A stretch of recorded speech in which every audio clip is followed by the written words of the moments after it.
I'm Bishop Gregory Lightner, and this is Pastor Karen Lightner, and we are the hosts of Is Love Enough? And we are joined tonight with the Gordons, where our topic will be broken trust, lies, secret money, and infidelity.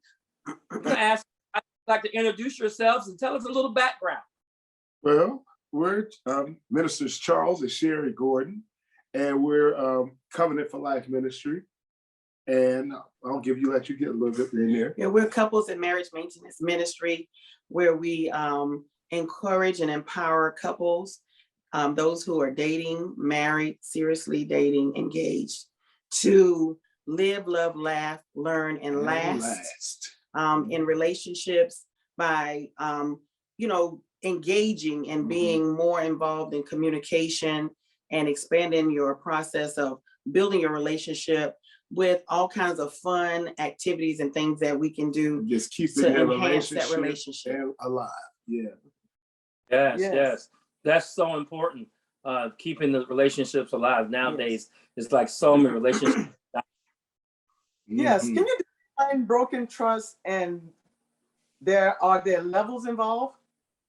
Broken trust. My definition of broken trust would be when if you're in a relationship with someone, be it a friend or the spouse or have you, if they put a confidence in you, trust, and you do something to take that away from them, then that's broken trust. That they can't see you the same way or feel that they can confide in you any longer.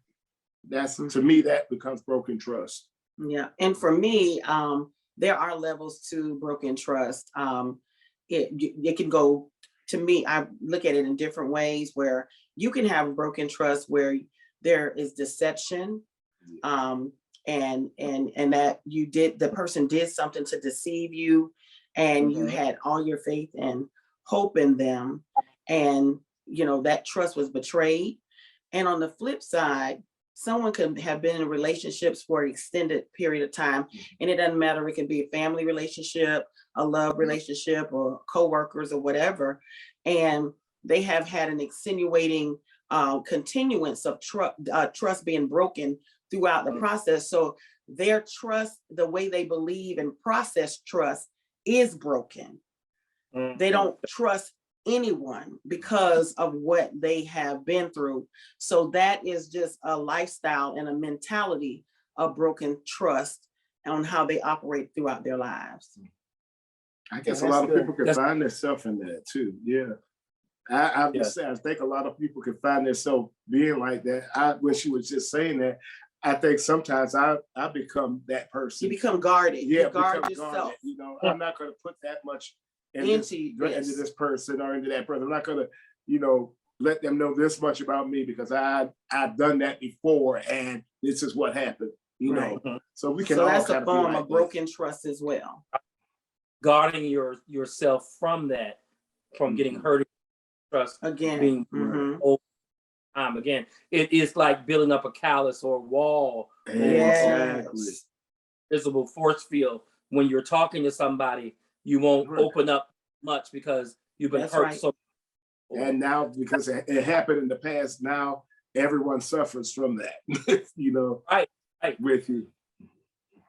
So we're going to ask you guys our big question of the day. Since there's many forms of broken trust, marriage, friendship, family. Yeah. The big question of the day is love enough? Yes. That question. Here we go. Question. Is love enough? Yeah. I will always say love is enough if there's certain things in place. Love is not enough if it's just dealing with tangibility, if it's just dealing with finances and emotions, because they all shift and change according to the different circumstances that we face with on a daily basis. Right. But when it comes to loving someone sacrificially as Christ done for us, putting ourselves in a place where we are really rendering our hearts and really trying to be that person in the way that Christ said we are supposed to be in our relationships, then it can be enough, because the other person is going to understand that we both have to meet each other together so that we can be that love for each other. And with that being said, you know, everyone, like you said, the Christ part about being loved, because we know love is patient, love is kind, you know, and everything that goes with that. Everyone haven't, you know, they haven't read that scripture. They don't know that. They don't live that. So it can be kind of hard for those who do live that and know that. At times you have to, you know, bring that back to life daily. That, you know, what love is patient. You got to be patient with that person who doesn't know about love. And it all needs to come back to love. Yes. You know, at the end of the day, that's what my daughters like to say all of that. Well, at the end of the day, at the end of this day, it does. Come back so at the end of the day, right. You know, is love really enough for you? You know, and that's what we have to really understand, that, you know, what is your premises of love being enough for you? Right. That's good. You know, sometimes we were saying about love being patient, love being kind. Truth is, some days in some relationships, I don't feel like my love being patient or being kind. Look at here. Put them glasses back on. What you put the glasses for? Love is kind. And sometimes that is a difficult thing. Yeah, and love is action love too, is definitely right? It is. Because if you Love say, isn't what it said, but what it does. Right. That's one of my favorite things. I want you to prove it and show me. Put that in action. Yes. Right. That's it. Love is not, I don't have to tell you. I should see it. Right. It should be conveyed. Yeah. Right. On a regular basis. Right. Well, we got some questions here we have in this lovely cup. Oh my. Yes. Come on, love cup.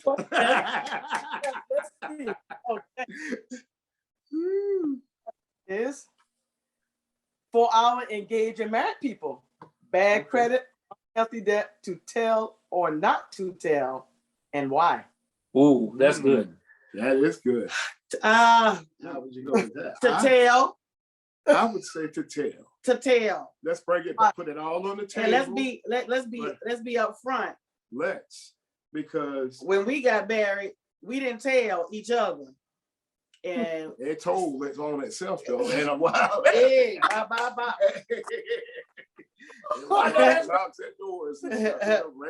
So it is important, because what happens, you know, the old thing that my grandmother used to always say, if you don't tell it to the front, it's going to stick out in the back.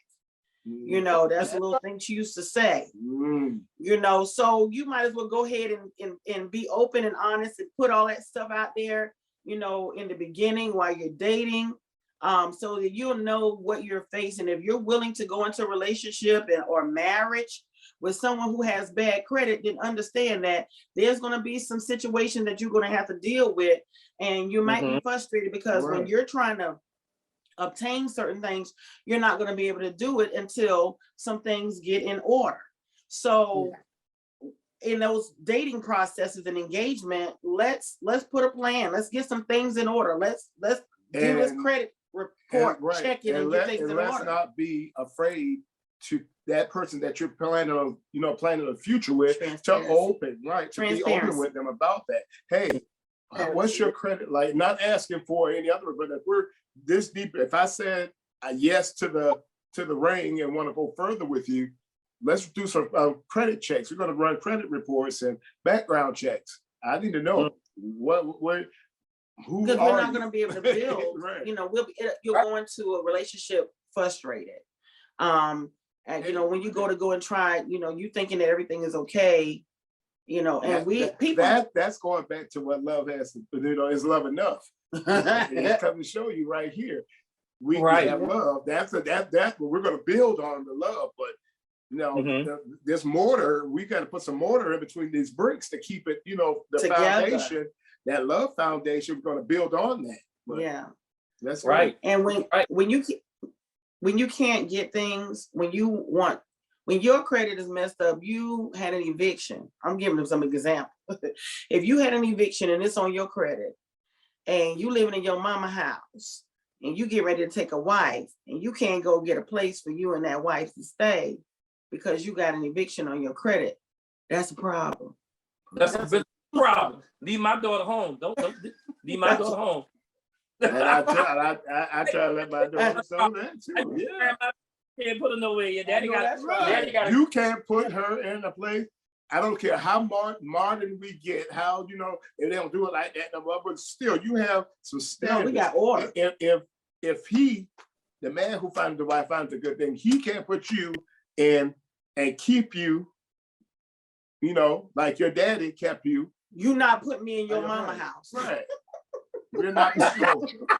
We're not in that culture. A wild woman need her own space. Okay, let's see. Okay, for our engaged couples, is it necessary to share all of your past relationships? Not sharing be a secret. Again, I would say for me, as the man, you know, we being counselors, we do this a lot now. So I've grown and matured. And I would say, at first, you wouldn't get that out of me, but I like to open up the floor to all of our newlyweds, or not newlyweds, those couples who are Premarital. Engaged for, you know, premarital Counseling. We always open that floor up for them and say, hey, you know, you have any prior relationships? Have you ever experienced, have beyond just holding hands in relationships with these people, with these other, you know, people you've been on, have you ever been molested? Have you ever been, you know, anything of that nature, you know, put it on the table. Injury in the relationship, right. as time progresses. If someone touched you the wrong way, then, you know, because that leads into the marriage at times. At the beginning, you may not show up again, like you remember saying, show up in the end. You touched me the same way so-and-so did whatever they did to me. And that bothers me. Now that's interfering in their relationship. Right. So when you put all of this on the table, both of you know, right. Can I deal with your baggage and can you deal with my baggage that we're bringing? Because I'm going to have to unpack it. That was inflicted on me from right. someone else. Right. And the other side with me, you know, we've done, you know, counseling. And that's one of the biggest things we do is tell couples to open up and share about your previous relationships, whether they've been good or whether they had some issues. Reason being is because we have people who had things that happened to them. They may have had children previously that, you know, they did not know that they had, or they found out later on down the line. And it shows up in their, you know, when it comes down, you know, they get married and then they're hit with child support and they didn't even know they had a child. But you can say if there's a possibility that this has happened. We did a counseling with a couple at one time, and we shared that you need to open up and share and reveal some of your previous relationships. And this young man says, well, why would I want to do that when I don't expect for any other relationship to supersede this one that I had with that person? Your past will come and find you if there's issues in it. It will come and find you if there's no issues. Correct. So the bottom line is, if there's anything in your past with any other previous relationships that need to be revealed or shared, go ahead and put it out there so that if anything shows up, your future wife, husband will be privy to that information. So, because let me tell you, when people find out that you're going into a happy place in a relationship, when you're getting ready to get married and they're not happy, they'll come bring some stuff to you. They're looking to put a dimmer on your happiness. And listen, with that being said, I was just thinking, we were saying with the couples who come to us, they're not always 20s and 30s. These people have been, you know, they're in their seasoned people. So, you know, yes, you do need to get some background checks done. There's some, you know, history, know the history of what's going on with the person. We have to take a quick commercial break, and we'll be right back after this with the Gordons on Is Love Enough? Always been my mission to help people with their health. Organs are some of the most nutrient-dense superfoods on the planet, and yet we're not getting them in our diet. My name is James Berry. I've been a chef for over 16 years. I came up with this new product. It's called Pluck. It's an organ-based all-purpose seasoning. In Pluck, you don't need to know how to cook. Just simply either make a food how you would and finish it with Pluck. You can add it to the recipe while you're making it. You can finish it with Pluck. You can simply just season your meal with Pluck. By being a shelf-stable spice, can be added to any food. Popcorn, rice, salad, chicken, fish, eggs, you name it, and you can use it with Pluck. The organ-based all-purpose seasoning that's versatile and goes with any food. Nutrition in a pinch. Welcome back to Is Love Enough, Yes. where our guests are the Gordons. I want to say this before we jump right into the cup. I had a mentor that used to tell me this, that trouble is kind of like cream. It always rises to the top. Yes. It And will. when you try to hide trouble in a relationship, eventually Yes. it's going to rise to the top. Let's go back into the cup That's right. This is and see what it has to say. Okay, let's take this from the bottom. Okay. Okay, here's a topic that's been debated forever. Is not telling someone something the same as lying about it? And That's why? Because sometimes You take this one.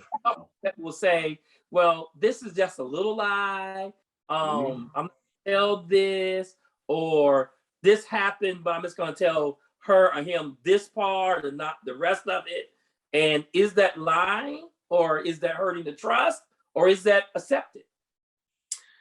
A lie is a lie. A lie is if it's a big lie, it's a lie. If people's thoughts, if it's a little lie, it's a lie. Mhm. If it's a partial lie, it's a lie. It's a lie. So it better just be How truthful. about if it was to the side over the If it's on the side, it's still a lie. And we have to stop putting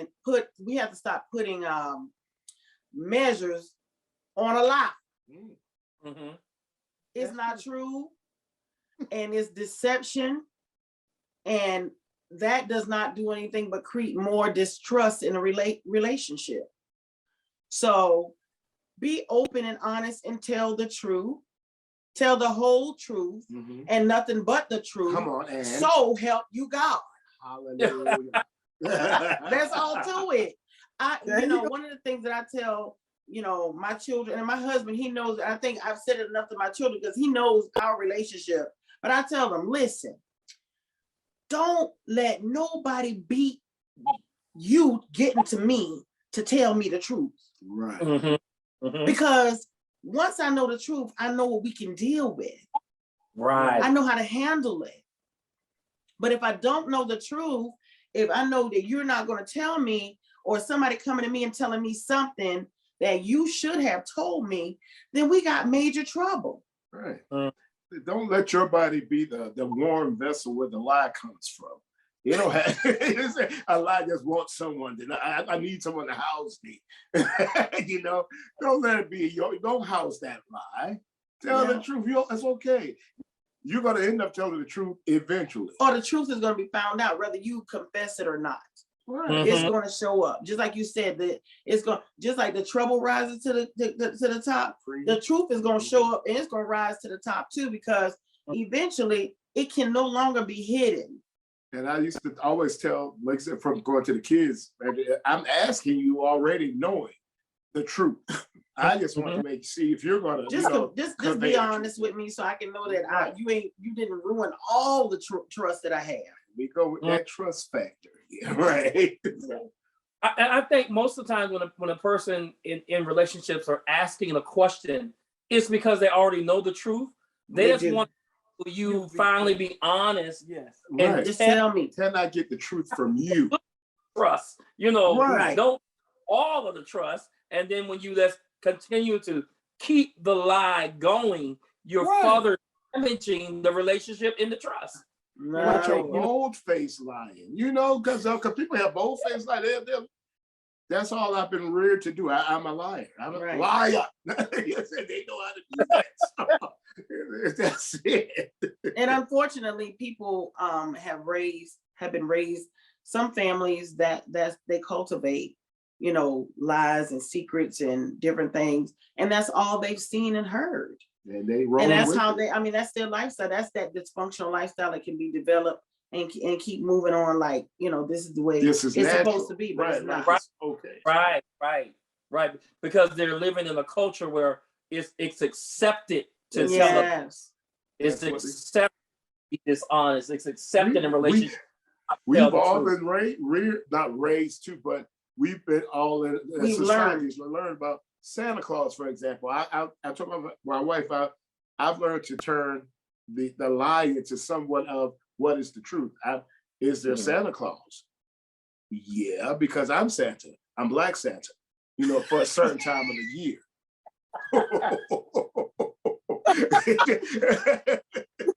I portray My young daughter, when she was in kindergarten, got in trouble because she kept writing a letter to her daddy.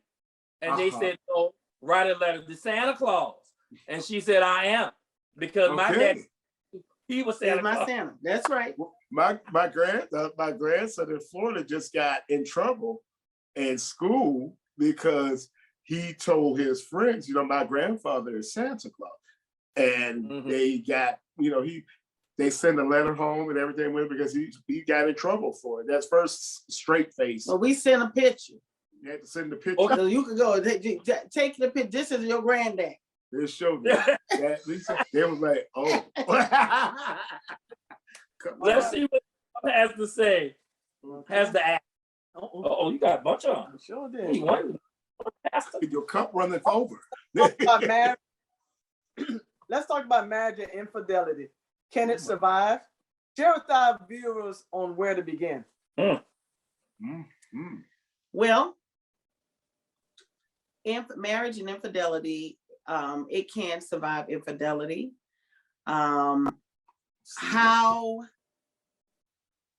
the individuals who are in the situation are willing to address the problem that has created the infidelity and the distrust is depicted upon how the survival will come across.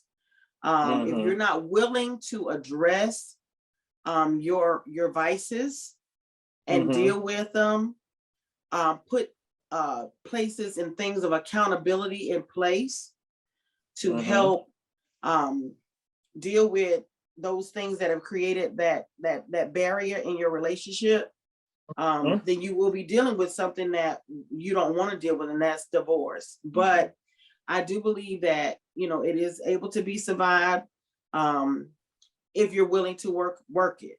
Right. And you have to be upfront and honest. That's both, both part had to. Yeah, you got to be upfront and honest with what's going on. Right. If you got caught, then you need to, fess up on getting caught. And then you have to put parameters in place. If, you got to share your location. It comes up time where you have to start saying, I want to repair this. And I want to see that you want to, because I breached trust. So now what I need to do is put some things in place, and we together be in agreement and do it. You may feel like you're being checked up on and being treated like a kid. And with that, like you said, with that coming in place, the person who's doing all that, they will know, how long am I going to have to do this? Unfortunately, this is now going to have to become a lifestyle for you. Until I feel comfortable. Right. No, and beyond. Yeah. Because now I need to know, because like you said, until you get all those things in place, you still have to live and maintain yourself even the right way. What got you off, we've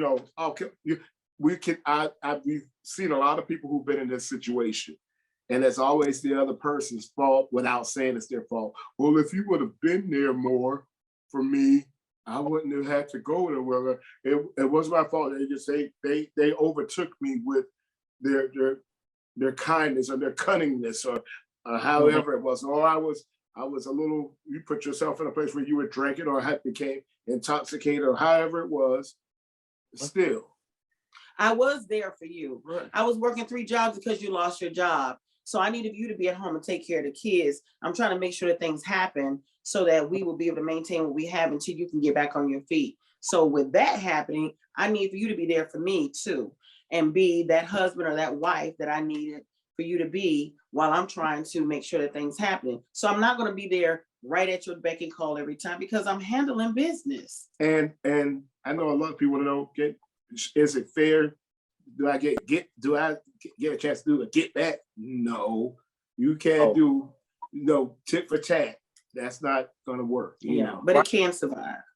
That further damages the relationship then when it's a tit for tat. When the other person goes out and do the exact same thing, that's further relationship. Exactly. You see a lot of that in this. On both sides, the same mistrust on both sides, the same pain on both sides. Terrible. Terrible. You need to identify and work on. Identify what the problems are and begin working on those problems. So you're not living in the cycle. Yes. And with that, they need to get some counsel. This conversation has gone so. It seems like it's been 3 minutes. We have to close. We have to start closing up. Listen, we're gonna have to have back for a part 2. It doesn't matter. Just tell us when. Right. Yes. I'd like to thank everyone for joining us on Is Loved Enough tonight.